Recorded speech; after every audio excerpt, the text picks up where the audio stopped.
I want to talk a little bit about the guilt that shows up when we learn something new in parenting or change our beliefs about parenting.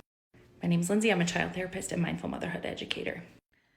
Sometimes when we learn a new way of doing things as a parent, or we understand maybe why our kids have the behaviors or do the things that they do, a lot of guilt can come up from not being responsive or attuned and viewing things just as bad behaviors. I've been here too, and I am here regularly. This morning I reacted to my child and I felt a lot of guilt leaving the house about what I had said and the tone I had said it in. I just want to remind every parent that repair is just as healing as doing it right the first time.